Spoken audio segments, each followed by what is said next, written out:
Hey, this is Jeff Elliott. I just want to go over some really simple drop shot stuff with you guys today. It's a great technique for catching numbers of fish, big fish. When the bite's tough, it's hard to beat a drop shot. Michigan waters are a phenomenal drop shot fishery. So let's get started. Tying it is basically the start to all of it. So here we go. I got 65-pound braid here just because it's a little easier to see. What you want to do is go through there once.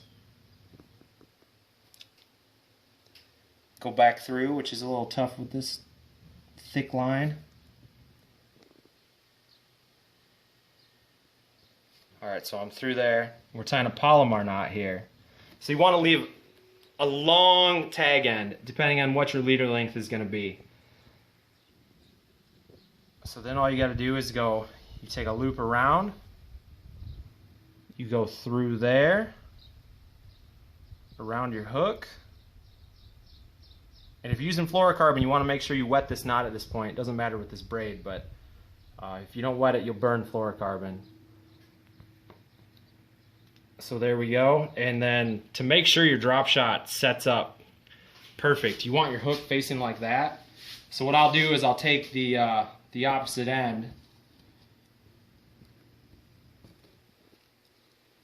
and I'll run it through there again.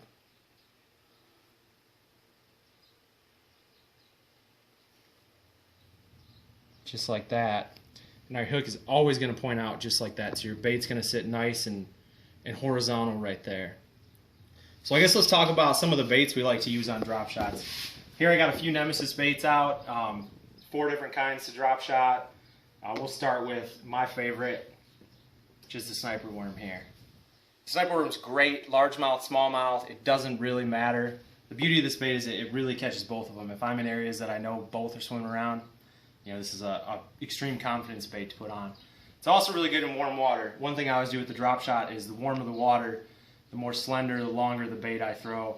And if it's really warm, I'm targeting big largemouth. One thing I can get out is the Nemesis shaky worm, which is actually a little bigger. So big bait, big fish. So it'd be hanging off like that. It's not quite as buoyant as the sniper worm. Both the sniper worm and the goby right here have a little buoyancy built into them, so they're not going to sink right down. They're going to, slowly just kind of hover there right in the face of the fish. And this goby here is it's an awesome bedfish bait. It's an awesome big water smallie bait, but don't discount it for inland lake largemouths either. Especially when the water's cold, they like something a little bulkier, spring, fall, stuff like that. Don't discount the goby. It's a small package, but it can catch big ones. The other bait we got here is a 4-inch Sicko. And typically I nose hook just about everything I put on a drop shot, but with the Sicko here, we're going to wacky rig it. We're going to hook it right in the middle here.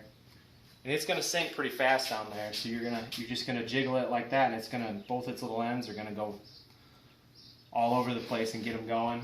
And then one little special guy I got here for you guys. You might have to ask him specially to make these, but it's his little shad-shaped worm. Whenever I go up north, I make sure I got a huge supply of these because those smallmouth love them. One last thing, you want to use a rod that flexes a ton.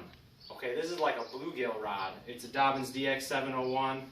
Got the drop shot on here. Got a 1/4 ounce weight on this. I honestly don't go any lighter than a 1/4 ounce ever. I mean, you want that on the bottom. That's where those fish are living. That's the ones you're targeting. And one other thing, one last kind of little tip I'd like to tell you guys about is if you're fishing around grass, use a long leader. 18 inches, sometimes even longer. If you're casting this thing, you got to remember you're going to have an angle like that. So you might think, maybe you're this far off the bottom, but when you got an angle, you're only a foot, maybe sometimes 6 inches off the bottom, and you're trying to get those fish to come up and get it.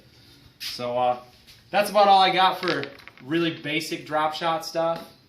If you got any questions, let me know, and I hope that helps.